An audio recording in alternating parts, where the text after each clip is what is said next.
Hello everyone, it's been a little while, but today I want to bring you a van update. So we're going to dedicate this episode to Tilly, my T5, and I want to show you what I've sort of been getting up to with her. So I have been using her quite a lot. I've been working in Dartmoor and staying in Dartmoor, which I'm absolutely loving. But because I have been using her quite a lot, there were a few things that I wanted to address. And the main thing was the subframe, because she is quite rusty under there. So we've got a friend who has a pit and I've been over there doing some work on her underneath. So that's what this episode is going to be about. Hello everyone, welcome to the pit.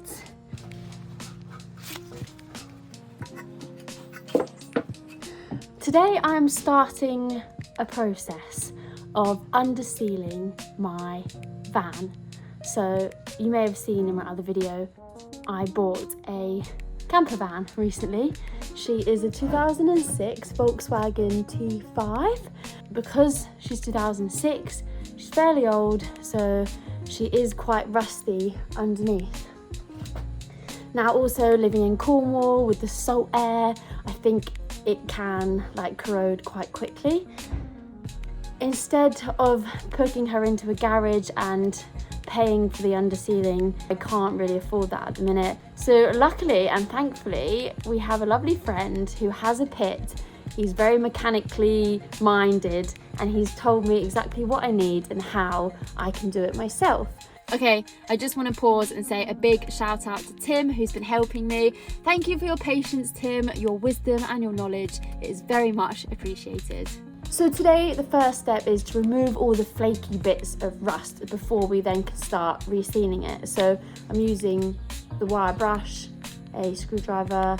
We're going to get all that nasty, flaky stuff off and then reassess and see where we're at. So I thought it might be fun and interesting to document this process for me and maybe for you if anyone else wants to give this a go. Okay, I'm pausing the video there. I just want to reiterate, I am not a mechanic, okay? I'm not a professional. I am just kind of practical and I really enjoy doing this stuff and I wanted to save some money. And I just thought I'd share this because it does show that you can do it if you want to do these things, but there are also garages and professionals out there that will do this for you. So it's all a personal choice. I'm just making that clear. Let's go.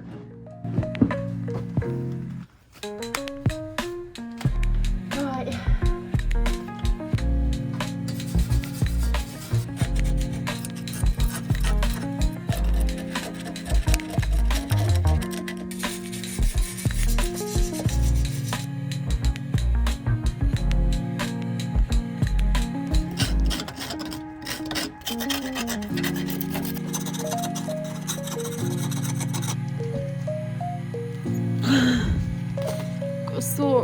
Got a sore arm. Okay, so I've just spent, I think, a couple of hours doing the rust. I think it's quite hard to get it completely immaculate. There's still little bits, but generally, I think I've done a good job there. Happy with that. So now, phase 2 can commence. So I've got this 661 rust converter.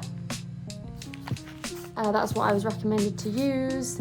And I've basically got a pot here and an old paintbrush, and what I'm just going to do is paint it on. I think it needs a few layers and then I think that's probably going to be it for today. My arm feels like it's about to fall off, so let's get this coat on and see how she's looking. I think you can also spray it on, but actually it's probably better to paint it on because then it saves you inhaling it as well. So let's give this a go. Ooh. Oh God, that was too much.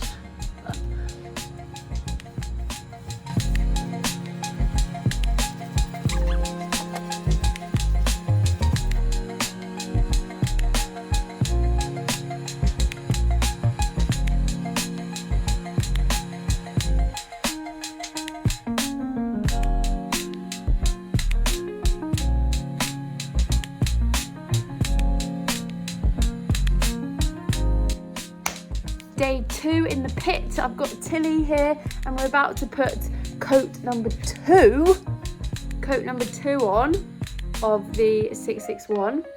As you can see, it's gone black, which I think is really cool.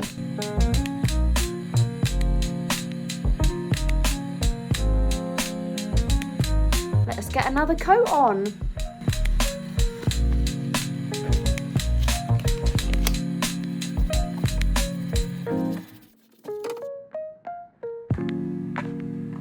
Okay, round 2 complete. There you go. So we'll let her set and dry, and then we'll pick this up next week.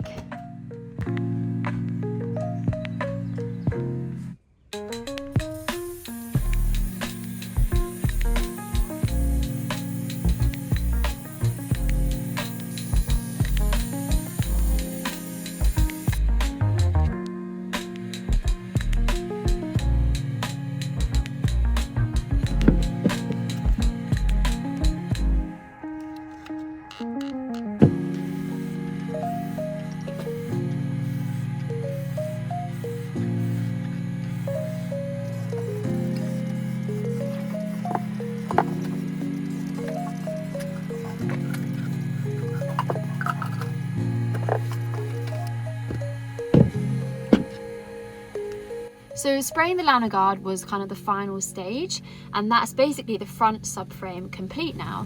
I also ordered her a plastic under tray that went on. The garage fitted that for me. The garage also did some more work on her because there were some things that I can't do myself.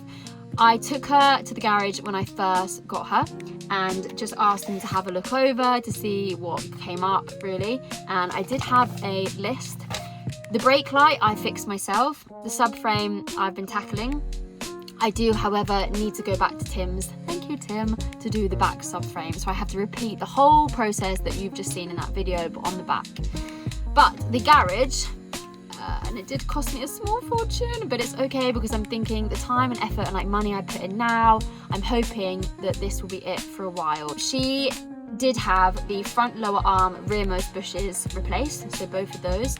At the same time they did the front shock absorbers, and then they did a brake fluid change as well. The shock absorbers have made such a difference. Just investing in this now, I'm hoping that that's it for now. She also, and you won't believe it, she also had a chip in her windscreen. Like one of the first journeys I took her out on, a stone hit the windscreen and it only chipped. Thought it was gonna be fine, but then it turned into a big crack. So she also had a new windscreen. And just another little extra thing that Tim and I have done. So I ordered the oil and an oil filter. So we've done an oil change, replaced that filter. There are a couple of like bodywork, you know, exterior sort of aesthetic little bits that I want to touch up on, but apart from that I'm pretty happy with how we've done, and she is running so well. I'm just loving her. Anyway, I hope you've enjoyed this little random video, and I'm hoping to get back into posting a bit more frequently, and I really want to like focus on adventures in the van, so like visiting some nature reserves, so documenting the wildlife, but also van life, so stay tuned for that. Hope everyone is doing well, and I will see you all very soon for the next video.